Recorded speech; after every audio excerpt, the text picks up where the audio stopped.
के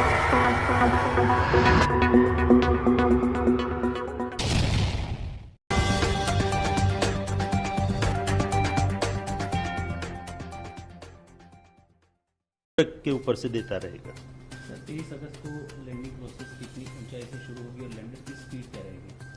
तो जैसा कि मैं बता रहा था कि प्रोपल्शन मॉड्यूल तो चंद्र की कक्षा में घूमता रहेगा और साथ में उसके साथ जो लैंडर मॉड्यूल है जिसको कि हम सॉफ्ट लैंडिंग कराने की कोशिश कर रहे हैं, तो वह 17 अगस्त को लगभग 157 बाई 167 किलोमीटर की कक्षा में था।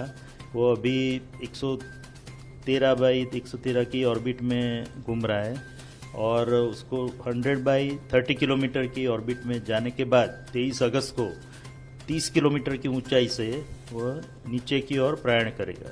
सर, लैंडिंग में कितनी मुश्किल हो सकती है? यदि 23 तारीख को कोई टेक्निकल प्रॉब्लम आती है तो क्या होगा सर?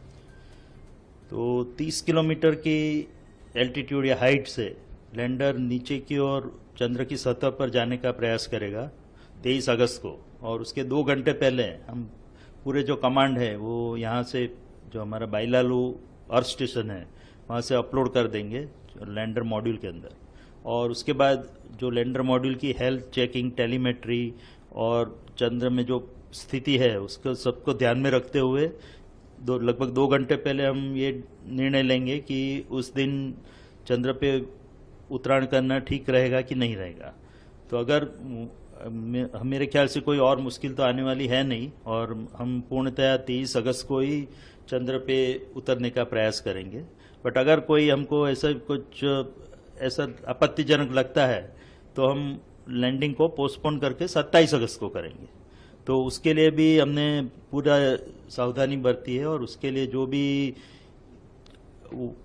कार्य करना है, वो जो सब प्रणाली है वो सब भी तैयार रखी है।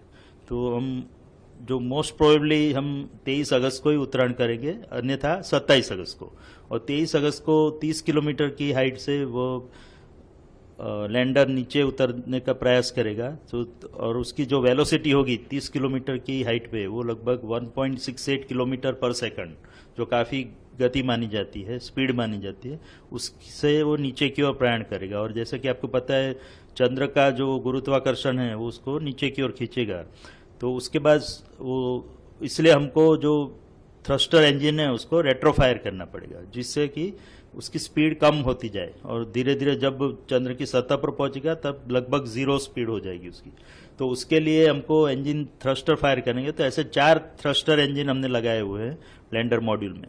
तो पहले 30 किलोमीटर से वो 7.5 किलोमीटर पे आएगा, वहाँ से 6.8 किलोमीटर पे आएगा।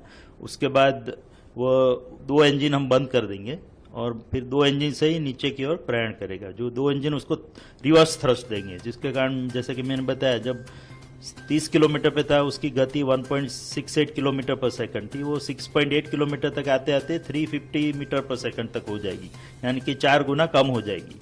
उसी तरह वो 6.8 किलोमीटर से फिर 800 मीटर तक आएगा और तब लगभग उसकी स्पीड जो है वो 0 मीटर पर सेकंड जैसी हो जाएगी। और उसके बाद सीधे 150 मीटर तक नीचे प्रयाण करेगा, जिसको वर्टिकल डिसेंट बोलते हैं।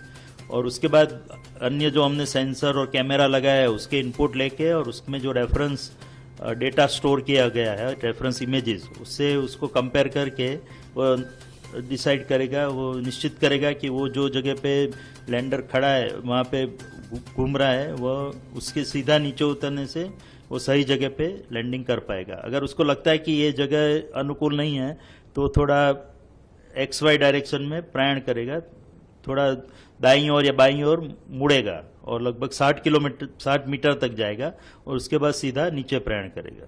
तो ये दोनों सिनेरियो हमने प्रोग्राम किए हुए हैं।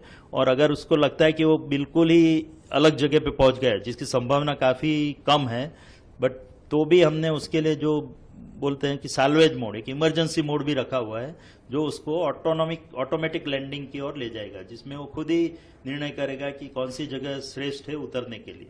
क्योंकि आपको पता होगा कि हम साउथ पोल यानी कि जो चंद्र के दक्षिण ध्रुव की ओर जा रहा है, कि वहाँ की जमीन बहुत ही उबड़ खाबड़ है, उसमें काफी क्रेटर्स और बोल्डर्स है। तो जमीन उतनी सपाट जमीन नहीं है जो कि विषुवत वृत्त पे पाई जाती है।